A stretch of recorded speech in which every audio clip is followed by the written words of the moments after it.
तो बेटा ये बहुत ही ज्यादा इंपॉर्टेंट रिएक्शन है और ये यूपी बोर्ड में आप देखेंगे आंसर उठाकर तो 10 में से आपको 8 या 7 बार देखने के लिए मिलेगी। बहुत बार पूछी जाती है और बिल्कुल कुछ भी नहीं है इस रिएक्शन के अंदर। जरा ध्यान दीजिए यहाँ पर एक एसिल क्लोराइड या बेंजोइल क्लोराइड, मतलब यहाँ पे दो तरह के कंपाउंड है, या तो आप एलिफेटिक ले सकते हैं या फिर एरोमेटिक ले सकते हैं। मैं बताऊंगा अभी ये दोनों क्या क्या है, तो उसके बाद आराम से करेंगे। तो पैलेडियम और बेरियम सल्फेट उत्प्रेरक की उपस्थिति में हाइड्रोजन गैस के साथ अपचयित कराते हैं। यहाँ पर ये मिसप्रिंट है थोड़ा सा, अपचयित कराते हैं, रिड्यूस होगा ये, कराते हैं तो एल्डिहाइड प्राप्त होता है। तो यहाँ पर जरा पहले हम मोटा मोटा देख लेते हैं क्या है क्या। सबसे पहले एसिल क्लोराइड, देखिए एसिल क्लोराइड या एसिटिल क्लोराइड एक ही बात है, फॉर्मूला मैंने अभी पिछली रिएक्शन में आपको बताया था, इसे कहते हैं।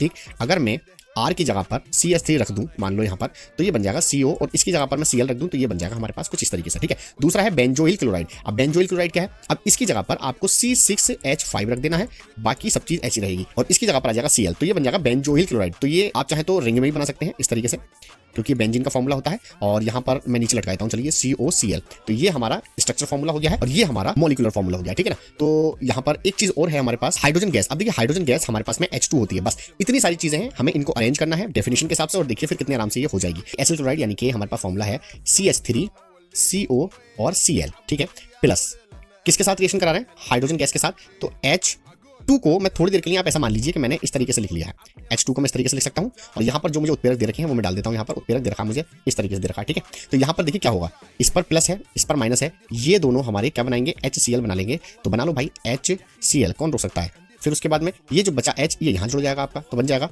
CH3, और ये देखिए CHO, इसे लिख सकते हैं हम CHO, और इसी को हम कहते हैं एल्डिहाइड, या इसे हम कह सकते हैं एसीटेल्डिहाइड। एसीटेल्डिहाइड, तो एसीटेल्डिहाइड क्यों, क्योंकि CH3 को भैया AC कहा जाता है। ठीक है, ऐसी कहीं पर H आ जाए तो उसे फॉर कहते हैं। अगर स्टार्टिंग में H आता, मान लीजिए HCHO होता, तो इसे हम देखिए H को क्या करते हैं फॉर, और इसे कहते हैं एल्डिहाइड, तो फॉर्मेल्डिहाइड हो जाता है।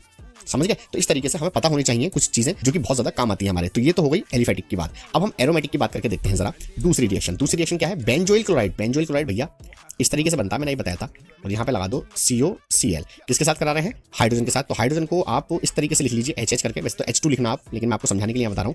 पैलेडियम डाल दो और BaSO4 डाल दो, ये हमारे उत्प्रेरक है। अब यहाँ से ध्यान से देखो आप लोग, क्या हो रहा है इस रिएक्शन में, ये हो रहा है कि ये माइनस वाला और ये प्लस वाला, ये दोनों हमारे क्या हो जाएंगे, ये निकल जाएंगे, निकल गए HCl बनकर। अब बाकी H बचा, H यहाँ लगा दीजिए, तो देखिए ये हमारे पास तो बेंजीन थी ही थी, और यहाँ पर था CO, और ये तो पूरा निकल गया इसके साथ, तो क्या बचा H, यहाँ पे जोड़ दीजिए, तो COH, ये तो कोई चीज नहीं बन रही है, लेकिन इसे हम अरेंज कर लेंगे थोड़ा सा, तो ये बन जाएगा आपका CHO, तो ये बन गया आपका बेंजील्डिहाइड। बेंजील्डिहाइड, तो इस तरीके से इसका नाम होगा, क्योंकि बेंजीन में एल्डिहाइड जुड़ा हुआ है, CHO को हम एल्डिहाइड कहते हैं।